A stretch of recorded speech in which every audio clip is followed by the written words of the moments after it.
Hi welcome to Edubles learning.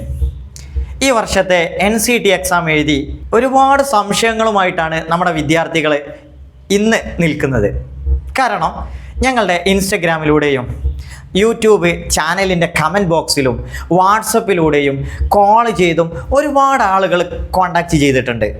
എല്ലാ വിദ്യാർത്ഥികളും exam കഴിഞ്ഞപ്പോൾ ഒരുപാട് കൺഫ്യൂഷൻസ് ആണ് ഉണ്ടായത്. കാരണം ആദ്യമായിട്ട് തന്നെ കഴിഞ്ഞ വർഷം മാർക്കിലായിരുന്നു റിസൾട്ട് പബ്ലിഷ് ചെയ്തത്. പക്ഷേ ഈ പ്രാവശ്യം അത് പേഴ്സൻറ്റേജിലാണ്. അപ്പോൾ പേഴ്സൻറ്റേജിൽ വന്നപ്പോൾ തന്നെ ഞങ്ങൾ എങ്ങനെയാണ് ഇതിൻ്റെ മാർക്ക് കണ്ടെത്തുക? കാരണം പല വിദ്യാർത്ഥികളും പേഴ്സൻറ്റേജും ഒന്നാണോ എന്ന് പോലും സംശയിച്ചു. പക്ഷേ പിന്നീടാണ് അവർക്ക് മനസ്സിലായത് പേഴ്സൻറ്റേജിൽ ഡിഫറൻ്റ് ആണെന്ന്. നമുക്കറിയാം ഈ പ്രാവശ്യം 2 ഷിഫ്റ്റുകളായിട്ടാണ് നമ്മുടെ NCT എക്സാം നടന്നത്. അപ്പോൾ സാധാരണ മൾട്ടിപ്പിൾ ഷിഫ്റ്റിലായിട്ട് എക്സാം നടക്കുമ്പോൾ NTA ചെയ്യാറുള്ളത് പേഴ്സൻറ്റേജിൽ കാണുക എന്നുള്ളതാണ്. കാരണം ഓരോ എക്സാമിൻ്റെയും ടഫ്നെസ് വ്യത്യസ്തമായിരിക്കും. അതുകൊണ്ട് തന്നെ എല്ലാ വിദ്യാർത്ഥികൾക്കും തുല്യമായ രീതിയിൽ മാർക്ക് ഇംപ്ലിമെൻറ്റ് ചെയ്യാൻ വേണ്ടിയിട്ട് NTA ചെയ്യുന്ന ഒരു പരിപാടിയാണ് ഇതിനെ പേഴ്സൻറ്റേജിലേക്ക് കൊണ്ടുവരിക എന്നുള്ളത്.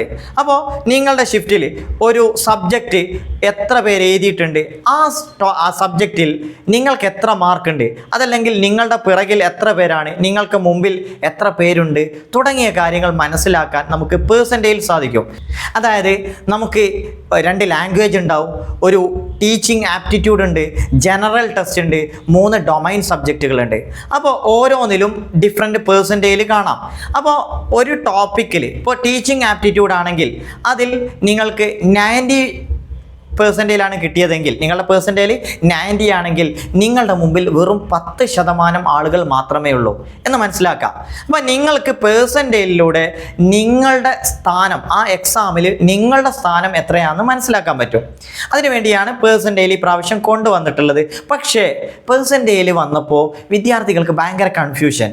നമുക്ക് ഓരോ യൂണിവേഴ്സിറ്റിയിലും എത്ര പേഴ്സൻറ്റേജിൽ ഉണ്ടായാലാണ് അഡ്മിഷൻ ലഭിക്കുക എന്നുള്ളത്. അപ്പോൾ ഇങ്ങനെയുള്ള ഒരുപാട് സംശയങ്ങൾ ഈ പ്രാവശ്യം NCT എക്സാമിൽ വന്നിട്ടുണ്ട്. അതിനൊരു പരിഹാരമായിട്ട് ഞങ്ങൾ ഈ വരുന്ന വ്യാഴാഴ്ച, അതായത് 26-ാം തീയതി ജൂലൈ 26-ന് ഒരു മെഗാ വെബിനാർ സംഘടിപ്പിക്കുന്നുണ്ട്. തീർച്ചയായും നിങ്ങൾക്കതിൽ ജോയിൻ ചെയ്യാം. നിങ്ങളുടെ സംശയങ്ങളൊക്കെ ഒരു പരിധിവരെ തീർക്കാൻ അത് നിങ്ങളെ സഹായിക്കും. ഇപ്രാവശ്യം കേരളത്തിൽ 3 ഇൻസ്റ്റിറ്റ്യൂഷൻസ് ആണ് ഉണ്ടായിരുന്നത്. ഒന്ന് NIT Calicut, central university of Kerala, അതായത് കാസർഗോഡിലാണ്. അതുപോലെ തന്നെ ഗുരുവായൂരിലുള്ള സാൻസ്ക്രിറ്റ് യൂണിവേഴ്സിറ്റിയുടെ ഒരു സെൻറ്റർ ഉണ്ട്. അപ്പോൾ ഇവിടെ ഗുരുവായൂരിൽ സാൻസ്ക്രിറ്റിൽ സ്പെഷ്യലൈസേഷൻ ഉണ്ട്. അപ്പോൾ നമ്മൾ അപ്ലൈ ചെയ്യുമ്പോൾ ഒരുപാട് കാര്യങ്ങൾ മനസ്സിലാക്കേണ്ടതുണ്ട്. നമുക്ക് ഗുരുവായൂരിൽ BSc ലഭിക്കുമോ? അപ്പോൾ നമ്മൾ ആ യൂണിവേഴ്സിറ്റിയുടെ വെബ്സൈറ്റ് എടുത്തു നോക്കിയാൽ മാത്രമേ അവിടെ BSc ആണോ, BA ആണോ, അല്ലെ BCom ആണോ എന്ന് മനസ്സിലാക്കാൻ പറ്റൂ. നമുക്ക് നോട്ടിഫിക്കേഷനിൽ പ്രത്യേകം പറയുന്നുണ്ട്. പക്ഷേ അവിടെ BScയിൽ ഏതൊക്കെ ഡൊമൈൻ എഴുതണം എന്ന് പ്രത്യേകമായിട്ട് പറയുന്നുണ്ട്. കാരണം സ്പെഷ്യലൈസേഷൻ ഇൻ സാൻസ്ക്രിറ്റ് ആണ്. അതുപോലെ തന്നെ NITയിൽ BSc ആണ്. അവിടെ പല വിദ്യാർത്ഥികളും മാത്തമാറ്റിക്സ്, ഫിസിക്സ്, കെമിസ്ട്രി, ബയോളജി ഒക്കെ എഴുതിയിട്ടുണ്ട്. അപ്പോൾ അവിടെ നമുക്ക് അഡ്മിഷൻ ലഭിക്കണമെങ്കിൽ അവിടെ കൃത്യമായിട്ട് ഏത് മേജറാണ് നമ്മൾ എടുക്കാൻ പോകുന്നത്. അവിടെ നമുക്കറിയാം BSc ആണെങ്കിലും 3 മേജർ ഉണ്ട്. ഒന്ന് മാത്തമാറ്റിക്സ് ഉണ്ട്, ഫിസിക്സ് ഉണ്ട്, കെമിസ്ട്രി ഉണ്ട്. അപ്പോൾ നമുക്ക് കെമിസ്ട്രി ആണ് മേജറായിട്ട് വേണ്ടതെങ്കിൽ നമ്മൾ എക്സാമിൻ്റെ ഡൊമൈൻ സബ്ജക്റ്റായിട്ട് കെമിസ്ട്രി എഴുതണം. അപ്പോൾ ഇത്തരം കാര്യങ്ങൾ സെൻട്രൽ യൂണിവേഴ്സിറ്റി ഓഫ് കേരളയിൽ എങ്ങനെ അഡ്മിഷൻ ലഭിക്കും, അവിടെ ഏജ് ലിമിറ്റ് ഉണ്ടോ തുടങ്ങിയ കാര്യങ്ങളെക്കുറിച്ചൊക്കെ നമ്മൾ മനസ്സിലാക്കണം. അതുപോലെ നമ്മളിപ്പോൾ കേരളത്തിൽ 3 ഇൻസ്റ്റിറ്റ്യൂഷൻസ് മാത്രമേ ഉള്ളൂ. അപ്പോൾ നമ്മൾ അവിടെ മാത്രം കൊടുത്തുകൊണ്ട് നമുക്ക് കിട്ടണം എന്ന് ഉറപ്പില്ല. കാരണം അത്രയും കുറഞ്ഞ സീറ്റുകളെ ഓപ്പണായിട്ടും അതുപോലെ കുറേ റിസർവേഷനൊക്കെ ആയിട്ട് പോകും. അപ്പം നമ്മൾ സാധ്യതയുള്ള കേരളത്തിനടുത്തുള്ള സ്റ്റേറ്റ് തമിഴ്നാട്, ആന്ധ്രാപ്രദേശ്, തെലുങ്കാന, അതുപോലെ മറ്റുള്ള ഡൽഹി, ഇത്തരം സ്ഥലങ്ങളിലൊക്കെ നമുക്ക് പോകാൻ പറ്റിയ ഇൻസ്റ്റിറ്റ്യൂഷൻസ് ഉണ്ടാവും.